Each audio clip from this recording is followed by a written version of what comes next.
Here we are, another Lombardi Live. Or are we? We've been planning this show for at least the last 4 or 5 minutes. What happened is Terry thought it would be interesting if he flipped roles and actually interviewed me. And here he is, the unmasked man, because I interviewed him a couple of weeks ago. Terry, this is not Lombardi Live. This is going to be The Art of Drumming with the host, Terry Bozzio. Oh, whatever you want to call it, it's fine. Like Miles said, call it anything. Hey! And we came up with this, and I also have to wish Terry a very happy birthday, belated only by a couple days. Thank you, sir. We had a new wave birthday dinner. Yeah. That's where this started. I mean, it was just incredible. My birthday the other day was so cold and rainy, and I didn't want to go out, and I didn't go out.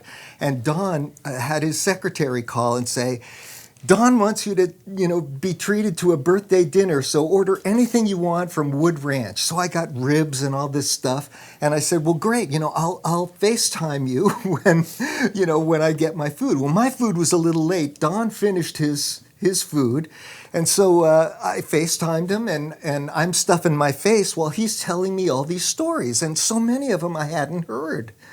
So it was just about the early days of drum workshop. And I just thought, this should be on, I should be filming this over my shoulder or something. Because it's a lot of times, these spontaneous conversations just have so much knowledge. And it's almost like there should be a camera on the wall to catch anything you might say casually, off camera. So, tell me, first of all, thank you for my birthday dinner. That was really sweet. I was on Zoom calls all that afternoon, and so I got back a hold of Jenny, and I said, what did he order? He said, small ribs and a small salad. I said, no, get him the big ribs and get him the big salad, because the stuff it's great for leftovers. What the heck? Yeah, I still have half the meal in my refrigerator. You're going to continue on with your birthday tonight, for months into advance. As soon as we finish, yeah.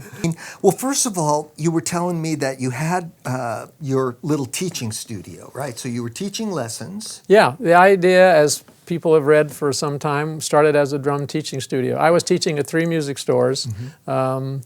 And one was in Gardena, and one was in Santa Monica, right by my house, mm-hmm. and one was in Glendale. Mm-hmm. Stick Charles Music in Glendale, mm-hmm. where I had probably 30 students, about 10 students a day. They were 3 days a week, and had about another 15 students at the other 2 stores. And I had older students at my house on Saturday, so I was teaching pretty much 5-6 days a week, running close to 45, 50 students a week. Mm-hmm. And then I surveyed them to see how many were older, driving age, that would drive if I had my house, or I taught at a little facility in the Santa Monica area, and about 20 of them said they'd love to do that.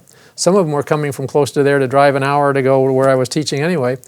So that was the idea, is to start my own little studio, which is my first real business lesson too, because if you're renting space in a music store and you're not there, you're not paying for the space because you're not there for that day.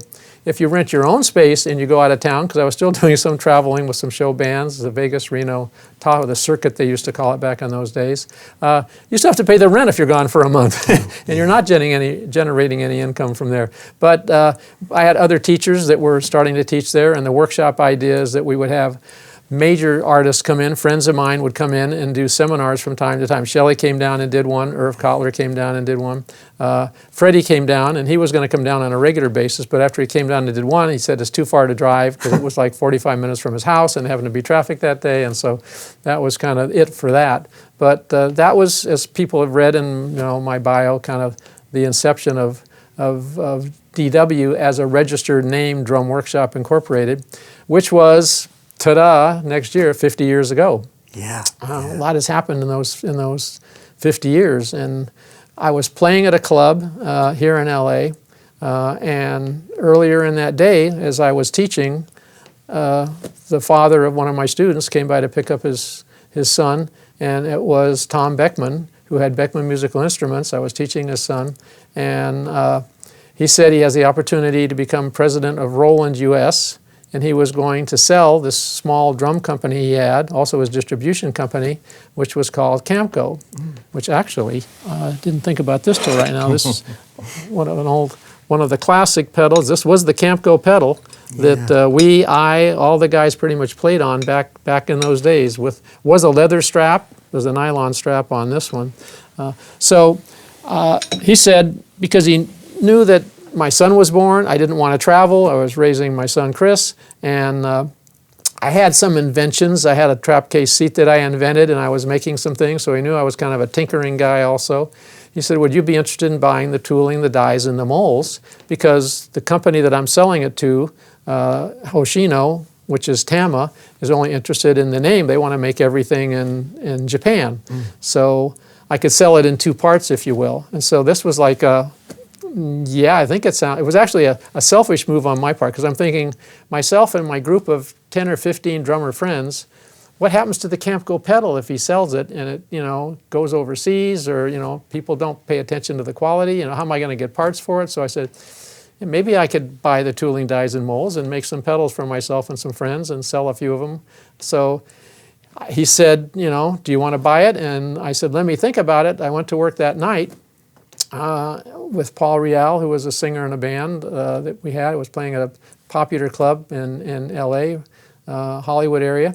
And I told him I had the opportunity to buy this company, but Tom Beckman said, if you're serious, I need 10 grand by Friday in 4 days. Well, I'm a working drummer, so that's kind of hard to come up with. But anyway, the leader in the band, I told him the story, and he said, let's go in, and he'll be a partner with me, and he'll get some money, I'll get some money. We went down to the credit union, Musicians Union, has a credit union. I never borrowed money from them before, so I was in good standing. And so we each borrowed the $10,000, took it down to him on Friday, and ended up owning the tooling, dies, and molds to make the bass drum pedal and the drums too. But I had no thought of getting into the drum business at that time. In my dreams, I had fantasies about that. This would be really cool if I could actually have a drum company someday. But I originally thought it would be a hobby. I would continue to do kind of what I'm doing. And then came the reality of what happens when you start into a business, of which I knew zip about. So I went to my mentor, Nick Ciroli, who I had studied with when I was 16, 17, 18, and said, Nick, I have the opportunity to buy Camco. He played the pedal too, so he said, great. I said, I borrowed money to buy it. If we're going to make parts, I got to buy parts to make pedals. So I'm going to need some money to feed this thing, to kind of get it going. I said, I really don't know anything about, manufacturing. And he said that he would call his friend Remo, who he endorsed Remo drums at that time. I had not met Remo at all, and see if I could get a meeting with him. And sure enough, he called me back. This is before cell phones, by the way. You're calling people on their phone. I think I had a car phone almost back in that day, a phone that was in your car. But maybe that was a little bit later even. And he said, Remo will see you tomorrow morning at 9 o'clock. So I went the first time I met with Remo, and it was kind of a pivotal moment for me, because Remo, I'm at a manufacturing company. It's like whatever, he had 100,000 square feet, and Remo, and this is like, I'm meeting the god of the music industry. Couldn't have been nicer. And I went into his office and I said, hey, I've got the opportunity to buy Camco. He said, yeah, Nick told me about that. I could start making pedals. And I said, how do you price things? How do you, what if I make it for a certain amount, what do I sell it for? How do you, and he gave me some information. And at the end I said, what do you think I have a chance, to do this? And like it was yesterday, those pivotal moments that were like yesterday, I was sitting in a chair, and he stood up at his desk and he said, Don, a lot of people have sat in that chair and talked to me about going into the drum business. You have a better chance than most. And I thought, that means a lot. That means better than 50% sounds good to me. So I'll go ahead and borrow money and try and get into this, which of course you then realize the amount of money you borrowed isn't enough, because you got enough to buy the material and make it, and then you ship it to somebody, but you then have to buy more material, but you haven't got the money back from the people you shipped it to yet to buy the more material, so you need more money than you thought you needed in the first place. Right. I remember you telling me the story of, we have enough to make 10 stools, right? Yeah. And then if we sell those, we can buy 10 more, the parts for 10 more stools. Right. So it was basically just a kind of a break-even situation. But then there's the lead time. If you get orders for 20, you're screwed, because you've only got enough money to buy parts. So then it's a great problem to have, but you got to then go borrow money to make more. So I then called up some friends, Mark Stevens, John Rodby, Jim Keltner, And I said, hey, I need a couple $1,000 from, my friends, because I got to borrow more stuff, and that was just a loan, and I borrowed the money from them and paid them back. So it was definitely hand to mouth, if you will. And I applied for a small business, an SBA loan, which back in those days, they were only doing minority SBA loans. And I'm not a minority, and I didn't think about it at the time, but back to the singer who was singing in the band, Paul Real, when we were playing clubs, who went in with me as a part owner, I said, God, we can't get the loan, and we desperately need an SBA loan here because I got to pay back people I'd borrowed money from. And I said, I don't know what to do. And he said, well, I'm Paul Real. I'm Mexican. So, and he had 25% of the stock of the company, which was enough to qualify him for us to get the SBA loan, which sounds like it was a really good deal because we qualified for the loan, which means we would get, it was a $100,000 loan. This was going to kind of put us in business. Qualify for it. I'm excited, so I get all these plans. We can start making maybe some drum prototypes. This is in 79, 80, about 2 years after we'd bought the tooling dies and molds. And then the SBA comes back and says, but it's going to take 12 to 18 months to fund you. Well, if you were a desperate company and you needed the money to stay in business, that's what they're there for. It doesn't do you much good if you got to wait a year and a half to get funded by them. So I had to borrow more money because I had to pay off the bulk sum of what I bought the whole company for, because it was more than $10,000. That was just the down payment. I had to come up with the final payment with him. Anyway, on and on. But eventually, we got to the curve where we were surviving barely with the products that we had, because we had a bass drum pedal that was superior to anybody else's. I never say we're the best, but back in those days it was pretty clear. And well, yeah, I'm thinking now, like all the great drummers, Elvin and Tony and Max Rich, all played Gretsch drums, right? Right. And Gretsch drums just had a different mold, but it was a Camco it was this right? It was this exact pedal. Exactly. But it was a Gretsch footboard. Yeah. And it was Camco made it for Gretsch back in those days. That's what I was going to say. Right. So and that's the best pedal. All the best guys were playing. That's what they were playing. Yeah. And at the drum shop in New York, Frank Ippolito's drum shop, they had done a modification with a chain on it. And when I bought it, and I had when he came and said, "Would you like to, buy the tooling dies and molds? I'm going to become the president of Roland US." Immediately in my head went, somebody should make that chain drive pedal for the rest of the world, because I saw Elvin playing with it. I'd seen guys, and it was actually a chain sprocket that you would buy out of a hardware store, just a round sprocket. And in New York at Pro Drum Shop, they took the cam off and they put the chain and sprocket on. And how that came to be was Al Duffy was working as a repairman at Pro Percussion, which was the Pro Drum Shop in New York. So if you brought your timpani in or anything, he would repair it. And working on a timpani that has a chain and a sprocket for the foot pedal, right. He just thought, what if you put a chain and sprocket on a bass drum pedal? And he went to his boss, the owner of the company, and said, I've got this invention idea. And the owner said, Frank Ippolito said, I'll go in with you. I'll put up the money for the patent. I'll have an ownership of the patent. You're the inventor. You'll have an ownership of the patent.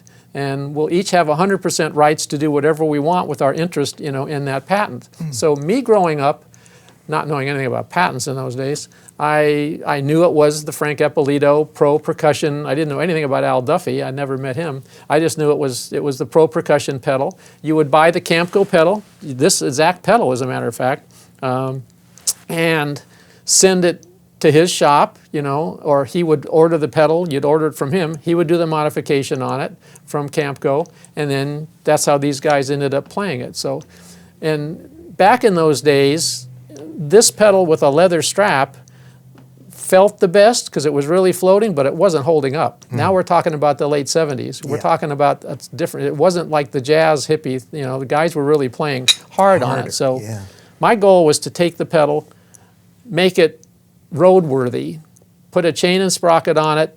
We made other modifications and changes on it. We put a ball bearing in here, things that would make it not change the feel at all, but make it stand up on the road. And actually, talking about history, it had to work for these guys. These guys didn't know that they basically were playing on a jazz pedal that was the same as Elvin Jones, but it was made in a way in which it would actually hold up, which my trivia question is, this goes back to a photo shoot, I think in maybe 1984.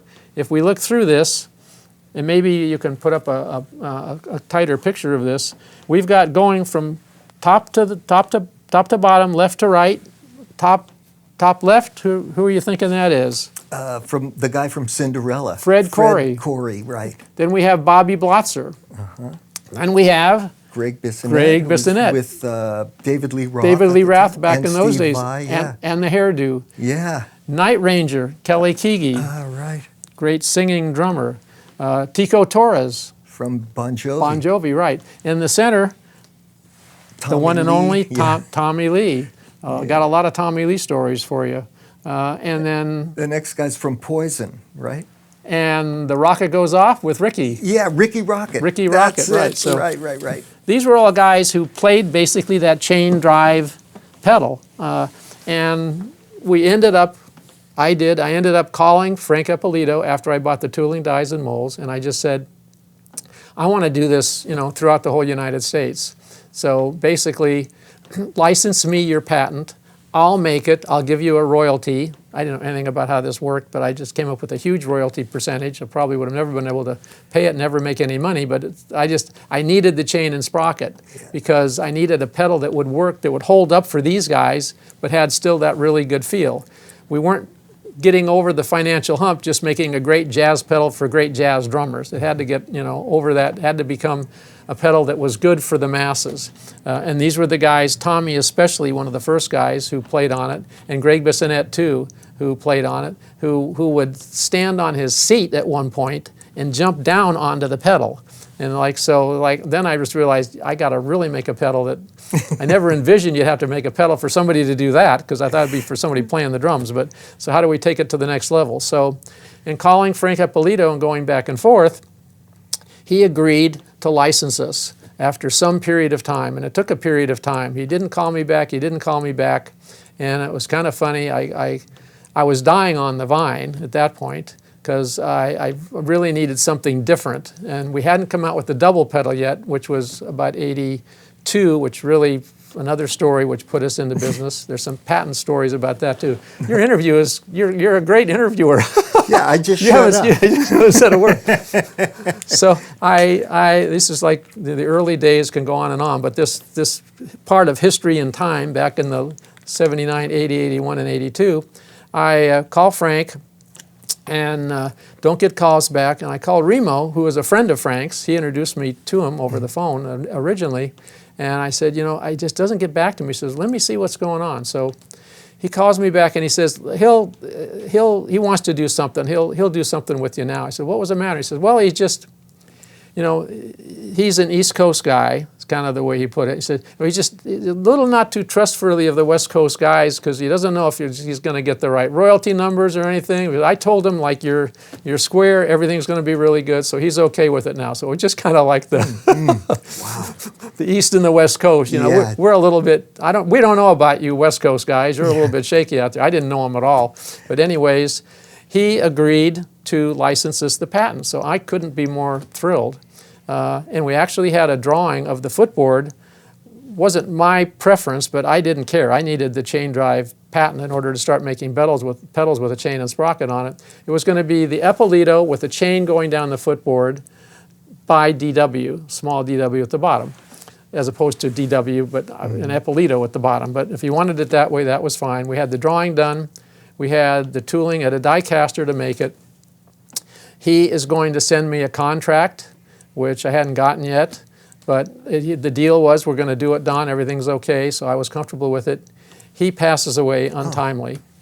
As I recall, it was choking on a piece of meat at a restaurant. No. Yeah, it was a strange, untimely death. So he had no will, and so everything went into the legal realms of how it did, so I had no legal rights to make that pedal yet. A year goes, should I tell this whole story? No. It gets a little tacky. Well, anyways, I was eating at the time, so I just shut up. And, anyways, so it depends on how gossipy you want me to get. But I think you should go all the way. If you want the dirt and everything. So basically, time goes by, and now were dying on the vine because I thought I was making chain and sprocket, good bass drum pedals. We had it designed, we had it ready to go, we had brought the sprockets, everything was good. But it was tied up for a long period of time in their litigation, and Frank's wife, Jane, takes over and starts running the drum shop, which she, of course, knows nothing about. And nothing against her, but people on the East, those East Coast people, would tend to tip it a little bit and drink a little bit more than they needed to, I guess is the best, nicest way I could put this. So that was an issue with Jane back in those days. And so I had made an agreement with her after a period of time that we would continue on and we would have a license agreement, and she would meet me at what was the Chicago NAMM show, but this year it was in Atlanta, because every 4 years they would switch. This is the NAMM show, the industry trade show back in those days. So we were in Atlanta. I was there with Paul Rial. We had our 10 by 10 booth. We had 20 chain drive pedals. I mean, we're killing it. We got it. We got the best pedal on the market. It's going to last. Anybody can play it. And she's going to meet us there with the contract so we can do it. Doesn't show up the first day of the show. Shows up the afternoon of the second day of the show, which was almost over because it was only a 3-day show back in those days, and doesn't have the contract. Sorry, I didn't get to it, guys. So now I'm like, oh, God. And again, I'm thinking the only person that patented this product was Frank Ippolito, because it was the pro drum shop pedal it was known as. Didn't know anything about this Al Duffy guy who was also an owner of the patent. And so I'm just devastated now. Why did we even come to the show? I mean, we're looking at ourselves, we can sell some nylon strap pedals on the phone to people, nothing revolutionary or different about that. So we come back and I say, I'm going to go to my own patent attorney and have him draw up the agreement and send it to her, the royalty agreement. So I don't know a patent attorney, and Paul Rial, who was working with me at the time in sales, the guy who was the singer who gave me the money ended up being our salesperson too. Wow. And so he said, driving home, I just see this sign that says Bill Hefflinger, intellectual property attorney. So we'll go talk to him and get his phone number. So I called him up and he came in and he did what I should have done in the first place. He said, well, if you want to buy a patent, have you done a patent search? If you want to buy a patent, the first thing you want to do is a patent search, because you want to be sure the guy that has the patent is the guy that owns the patent. Well, Frank Ippolito did own the patent, but the patent attorney calls me back and says, do you know Frank Ippolito and do you know Al Duffy? And I said, no, I've never heard of Al Duffy before. And he said, well, he owns the patent just as Frank Ippolito owns it. So I said, whoa, no, I did a little research, and he was working as a repairman at Hanger Touchstone. I remember Hanger. Remember that name? Yeah, I remember. They made snare drums in later years. Billy Cobham, I think, endorsed them, or said he used them on his record. Yeah. So that's where I know that from. So here we are, 2 years trying to, Frank says he'll give it to us. He dies, unfortunately. Another year and a half or so goes by while his estate's going to, finally, the wife says, we'll send it to you. She doesn't show up with the contract, so we can't do it. So now I'm like, I'll call Al Duffy. I call Al Duffy. I say, hey, our patent attorney, Don Lombardi, I said, I bought the Camco. Oh, I love what you guys have done with the pedal. I think you've done a great job with it. I've seen how you've made the improvements on it. Couldn't be a nicer guy. And I said to him, would you be interested in selling your interest in the patent to us so I could start making chain drive pedals? Then I'll go back and talk to the wife of Frank Ippolito, Jane, again, and buy her interest also. So I made a deal with her. I had committed myself. I'm not going to go back on that, even though I wouldn't particularly need it at that point because I had the legal rights to make it. Frank said, absolutely, no problem, $9,000. I'm like, I can give you like 2 now and make the $1,000 a month payments over like 8 months, because it was, we were just scrounging back in those. I wasn't taking any salary for the first 4 or 5 years. I was still working nights up until the late 70s as a teacher and a working club guy. So ends up buying his interest in the patent. So now we can start shipping chain drive pedals. I call the owner of Frank Ippolito's wife, the owner of Pro Percussion, up, get John, who was the manager of the store at that time, on the phone. And I said, I'd like to talk to Jane. I bought Al Duffy's interest in the chain drive pedal, but I'd like to buy hers too. So he says, just a minute. So I say, Jane, I bought Al Duffy's. And she clicked. Hung up the phone. Yeah. So I, to this day, don't know why she was so upset with Al Duffy or me that I would go and buy it, but I didn't. At that point, I just said, well, you know, we'll keep shipping them to you at Pro Percussion because John, the owner of the manager of the store, wanted to keep doing his modification there for the local New York guys. Send you the Camco pedal, you do it. I'm going to start shipping it to other stores, you know, around the country. And then life went on, and I had figured she's not going to be interested in selling her interest. Unfortunately, the store started going like, I didn't know, I'm on the West Coast, they're on the East Coast, you don't have internet in those days, but the store, I guess, was starting to go broke. Hoshino came in and bought her interest in the chain drive pedal. So basically, in the early days, DW had a patent interest to make a chain drive pedal. Hoshino had a patent interest to make a chain drive pedal. We were the only two companies that could make a pedal with a chain and sprocket on it for basically 20 years. Wow. And then I get a card, as fate could have it, and this was a big part of putting us in business. I buy Frank Ippolito's, I buy Al Duffy's interest in the pedal, and it's November. I just only remember this because it was like an iconic story.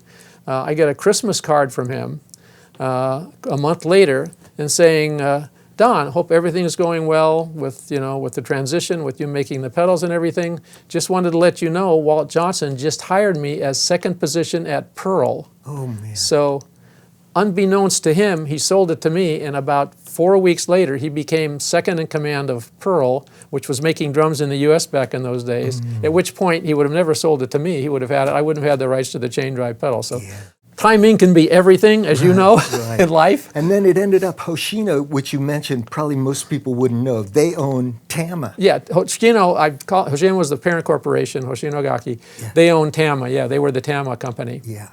And they literally owned the name Camco, and they owned the rights to making a chain drive pedal. Yeah. And they took them a couple of years to come out with a Camco drum set, which was a disaster. They actually put Elvin on as their main endorsee back in those days, in the early 80s. And they came out with what was a Camco pedal, which was nothing like the original Camco pedal. So that was another interesting lesson. The Camco customer, aficionado, was buying a specific sound that he wanted. Right. He wasn't enamored by the people that necessarily played Camco. There was a few stars that played it, but it wasn't like Ringo played Ludwig or Neil played, you know, Tama even at one point later in his life. You know, I want to play the drum set that all these famous artists play. The Camco guys were looking at a certain shell construction. Well, Pearl had been in the market here for about 4 or 5 years. Pearl originally being a toy drum set, basically, and made in Japan. Growing up, you wouldn't buy a drum set made in Japan. It was like it was like the toy Sears Roebuck type drums. Yeah. And then of course they dramatically improved their quality and became professional manufacturers. But for Pearl to overcome that made in Japan image, if you will, and they were actually making the drums in Taiwan in those days. It wasn't a Japanese company, but their factory was in Taiwan. They had to kind of buy into the American market. So they were able to make a drum set at far less cost. Ludwig was obviously number one. At, in those days, $8 to $10 an hour labor rate, probably $6 to $8 to $10. Pearl was in Taiwan at under $1 an hour, and they were making a decent quality drum comparing to Ludwig in those days, and they were making the first to come out with really the bigger, beefier hardware, which is what these guys, you know, loved and were looking for. It made you seem like you're. I used Pearl hardware then. Pearl hardware back in those days. Because it was double braced, right? They had the huge, big double braced hardware, and they bought their way into the market basically by giving huge discounts to dealers, even cash rebates to dealers, and paying artists a lot of money to go away from the American manufacturers and start to promote and play Pearl drums. Well, Tama was going to come into the market also. They thought because they had the Camco name, a great American name, they would like skip over what Pearl was doing and just say, hey, Tama's kind of our B line, we have Camco, that's our big A line drum. So took them about 2 years, and I was nervous because, you know, I knew we were going to be making the real quality Camco drum set. We were going to be making the real pedal. But this is a guy in his garage with 5 people, and this is Hoshino with like hundreds of employees, and Pearl with thousands of employees, and like, how is anybody going to know what the heck I've got, whether I've got it or not? Yeah. So Hoshino comes out with the pedal, which was, it worked, but it wasn't anything like the original Camco pedal.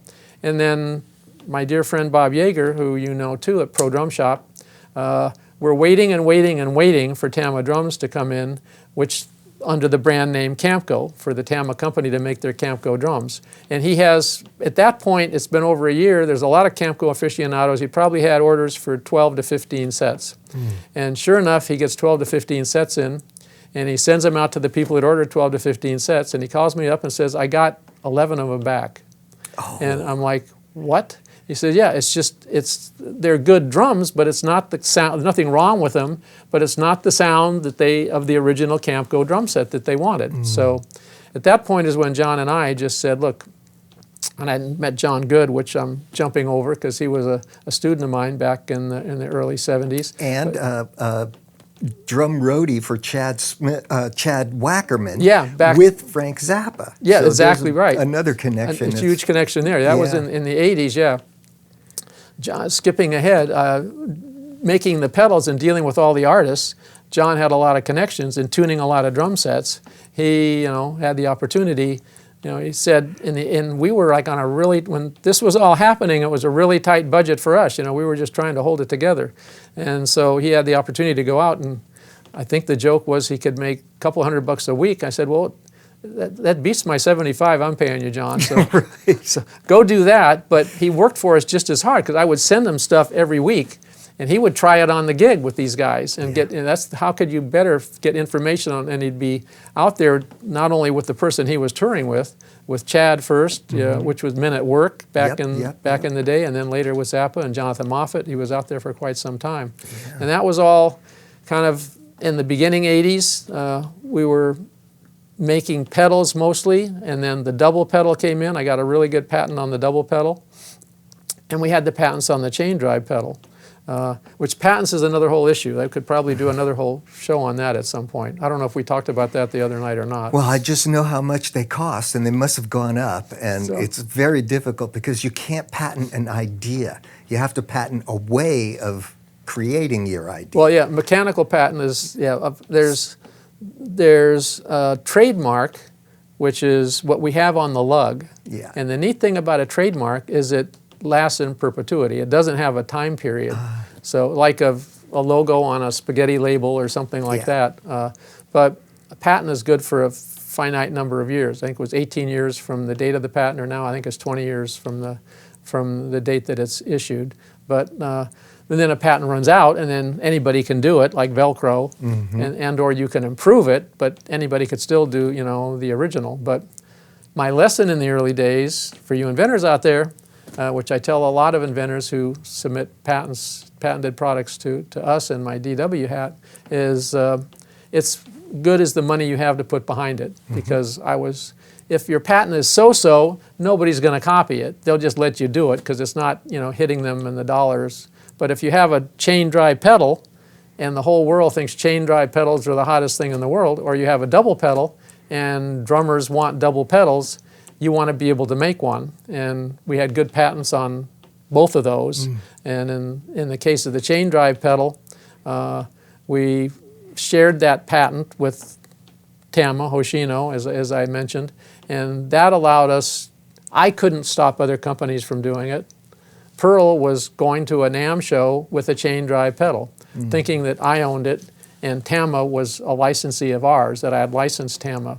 And they were like, well, we're going to come out with it too, and you'll have to license us or you'll have to stop us.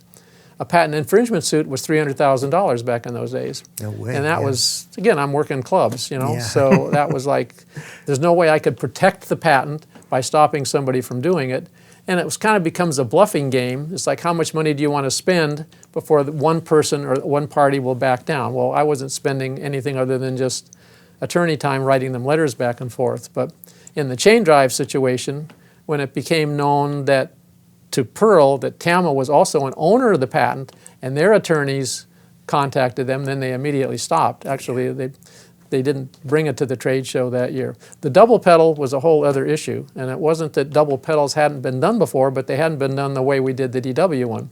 Terry is quite the inventor, by the way. Oh yeah, But well, you know, yeah, some the things, original dual sensor trigger pad. Yeah, actually, which we it still had have one. three. It had three: a far rim, a near rim, and the pad. I remember we had a 2 and a 3-way. I remember putting the Velcro on it to isolate them and trying exactly, it. So, and licensed that to Roland for years towards the, and he was 30 actually, years ahead of the patent when you did Roland gave me a settlement, which was really nice of them, and because they said they were going to come out with something totally different next year. So, you know, we don't want to fight you. Here's some money. And they gave me a S50 sampler and a vocoder, which I've used for making my music, you know, for many years. So it was a good trade-off for me.